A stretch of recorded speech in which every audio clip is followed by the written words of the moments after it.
Hey everybody, how's it going? So this is a little bit of a different take here, but this kind of came up a few days ago and it caught my attention. And it was this Reddit post here that basically states that Capcom's quarter one for the 2025 fiscal year, they claim that Monster Hunter Wilds sales were essentially soft or a little bit lower than what they were expecting.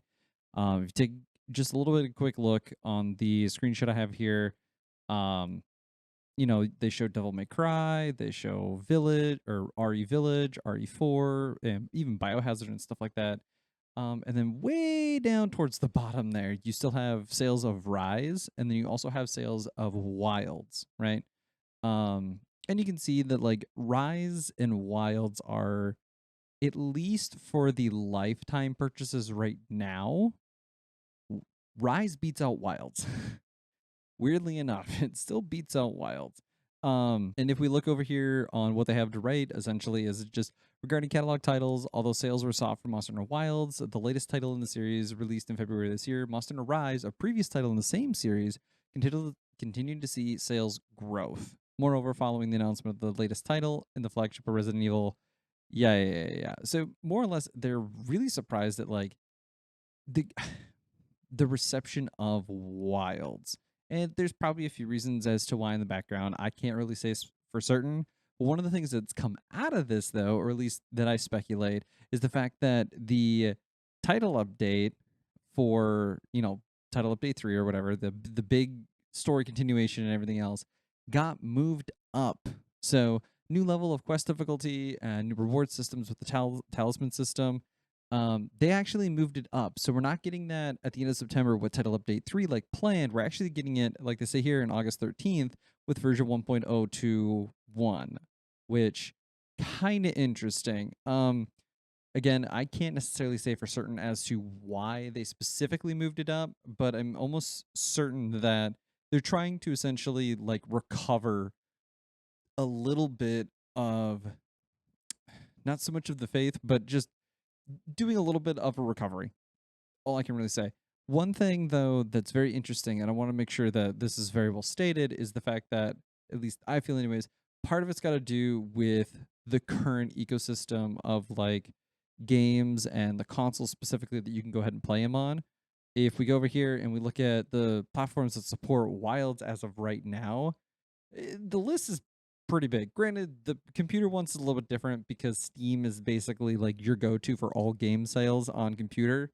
So I don't know why Linux and Mac are listed here, but they are. At any rate, you have Windows Steam, the Xbox Series X and S, you have PS5, and then of course they have marked on here for cross-platform and stuff too. But again, you only have you only have three consoles or three platforms that you can play Wilds on.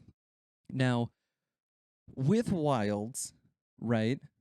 There's also a unique setup to this, okay? And I want to make sure I state this before I go into this a little bit further, and that is the fact that you have the success of Worlds and you also have the success of Rise, both of which are two different styles of Monster Hunter that come together into Wilds a little bit. Wilds is still more so of Team A rather than Team B, but I mean, both teams, as far as I understand, did have a hand in working on Wilds.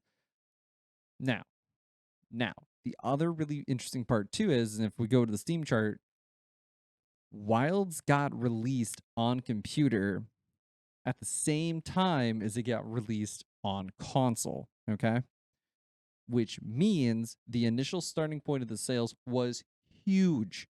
PS5 people were foaming at the mouth for it. Xbox players were foaming at the mouth for it. And of course, Steam was foaming at the mouth. And it shows up there on the all-time peak. 1.1, almost 1.2 million people on launch day. That's huge. That's massive, right? Now, granted, one thing that has changed this number drastically is just the fact of performance. Monster Hunter Wilds on PC still super shaky, and it shows. I mean, you can look at the numbers right here. You go from almost 1.2 million all the way down to 26,500. That that's a drop. That that's a plummet, right? Um But going back to the original point of more so just how interesting this whole deal is to go back to with Worlds. Worlds came out with PS4, Xbox One, right? And then subsequently later came out on PC, right? Editing Pegasus here. Just really quick, the I was a little bit wrong in the total amount of consoles that you can actually play Worlds on. Actually, since PS5 has backwards compatibility with PS4, you can also play Worlds on PS4 or on PS5. So there's that. Also, one thing I forgot to mention too is that Worlds has sold 25 million copies, and also did 15 million plus. So there's also that, and you can see here it didn't necessarily get the same sort of hype as Wilds did, but there was still a little bit of that of the love that was planted in or the love that started with Worlds, right? People got used to it, people got used to the idea of Monster Hunter and stuff on computer, right? So that stacked up. And then also as well, Rise, right? So Rise started out with 230 or 230,000, right? Um and subsequently over time that's still declined, but now you have people also interested in Rise, so you have both team A, team B from Capcom Monster Hunter team. People have they've made more fans, right? Nice part about those two games, PS4 is very widely played or still used. Xbox, super still prevalent and stuff like that too. um But Rise also added the ability to go Xbox Series X and S. Then you also had Xbox One. It put out on Windows or Steam, and then PS4 and PS5 now, right? So as far as like consoles are concerned, Monster Hunter Rise and Sunbreak is by far the most accessible as far as consoles go. So when we go back to like when we go back to the sales and stuff like that, there's a lot of there's a lot of points or a lot of active instances that really kind of culminate into this whole final sales number.